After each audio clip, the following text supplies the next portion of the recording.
Nanginginig ako. Sayang yung Marcos kasi binoto natin sila. Kala natin may pagbabago pero sinayang lang. Hindi natin alam kung dahil ba kay PBBM or dahil sa mga galamay niya na ganib sa pira. At ang aking boses, hindi dahil ako'y natatakot sa inyo, kundi dahil nalulungkot po ako. Ipagpaumanhin ninyo sa gitna ng pagsasalita ko, ako'y hihinto, hihinga. Saludo po ako sa taga-ANC kasi sila yung nagkakaisa laban sa mga corruption. Sana lahat ng mga grupo na religious group sana magkaisa din kung mayroong ganitong pangyayari.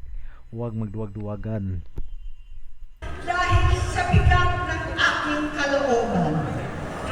Pero hindi yan ang dapat kong ihingi ng paumanhin.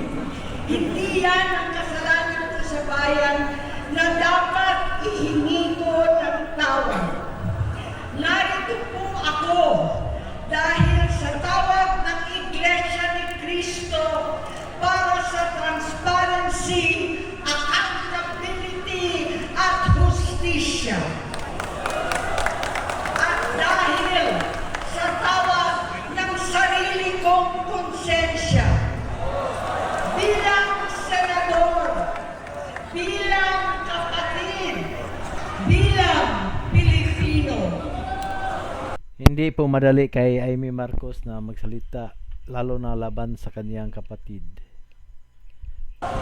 Bata pa lang kami ni Bongbong. Alam na ng buong pamilya ang problema sa kanya.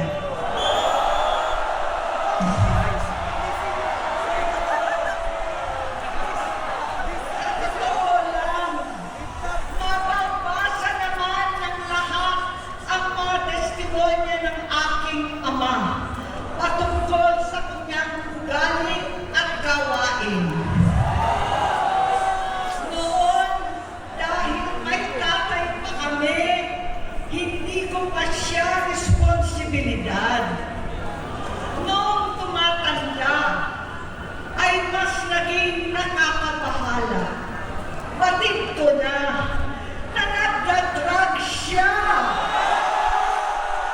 Ano pala yung sinabi ni Senator Amy, yung si BBM pala gumamit ng mga illegal na droga noon pa. Sabi po yan ni Senator Amy.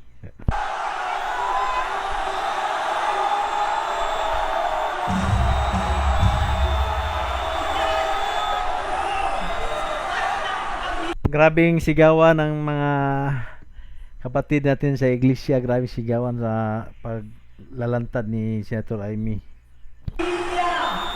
Nalaman ng pamilya, seryoso ito. Minsan, kami ng Presidential Guard at Metro Gold pa ang naglilinis tuwing nagpa-party po sila.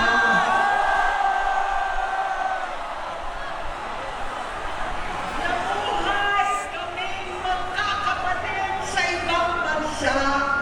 Kami-kami lang. Kinumbinsi ko pa si Bongbong. Pakasalan mo na si Lisa. Naisip ko noon, kapag nag-asawa siya, malalagay na sa tahimik at magkakaroon ng direksyon. Ang laki ng pagkakamali ko. Mas lumala ang kanyang paglulong, magkalulong sa droga. Hello mga Bolt TV Show, paka-subscribe naman yung channel natin, patulong naman po. Sana mag-subscribe kayo, mag-comment at saka like. Salamat po.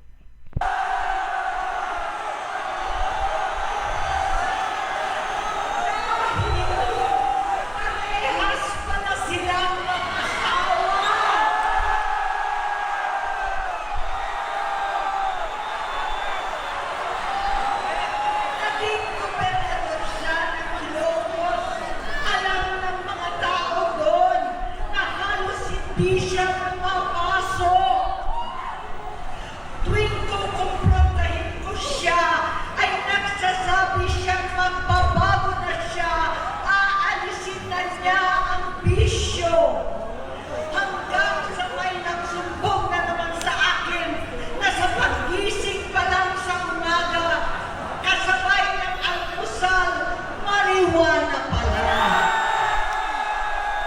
Grabe naman, gumamit pala ng marijuana si BBM pag kumain ng agahan. Grabe naman.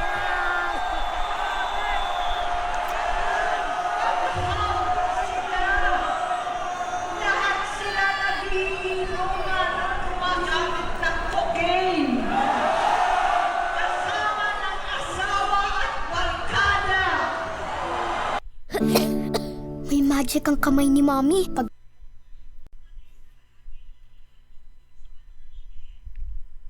Pondasa, si Edwin Cruz, Inigo, Tony Boy, Sam Anton, alam po ninyo yan. Grabe, may pinangalanan ni Senator Amy yung mga kasama ni BBM sa pagduduga daw. Paano nagre-resign na sa takot ang mga pulis nila at staff dahil sa lumalalang bisyo? Inayos ko sila dahil gusto niyang ituwid ang buhay niya. Gusto niyang mag-vice-presidente. Hindi siya pinalad at lalo nagkaroon ng oras para sa bisyo.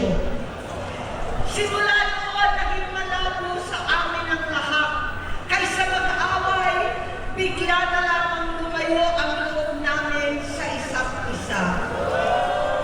Noong 2016, kasabay ng kampanya ni dating Pangulong Duterte laban sa droga, lumabas ang pangalan ni Bongbong sa listahan.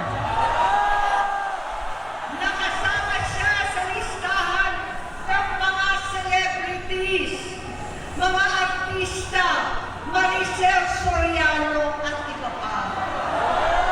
Grabe pala panahon ni Tatay Diggs, yung admin niya ay pinalanganan pala si PBBM na gumamit ng illegal na droga. Grabe pala.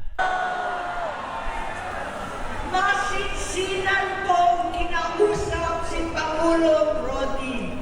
Halos manikluhod ako.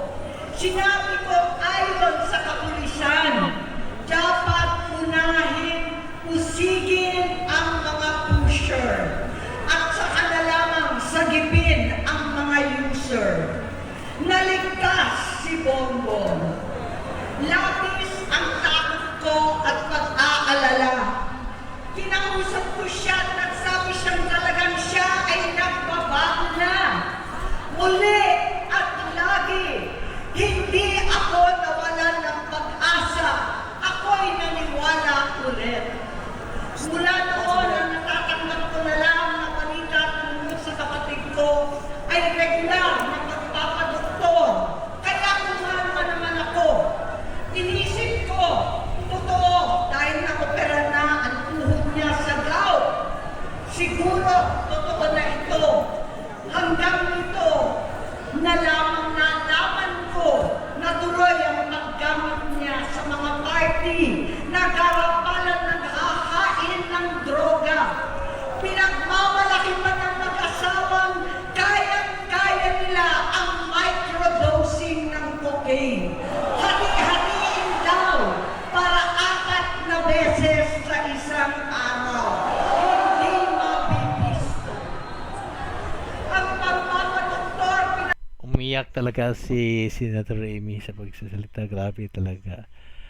Wala siya magawa kasi mahal man niya yung kapatid niya. Wala siya magawa kasi totoo yung sinabi niya. Nalabas nila ang pag-stem cell. Nagpapalit daw ng dugo, nagpapa-blood transfusion. Kayang-kaya raw, hindi ko maintindihan ang pinagsasabi. Noong 2021, kahit papano, nagkikita kami at nagkakausap. Sumumpa siya sa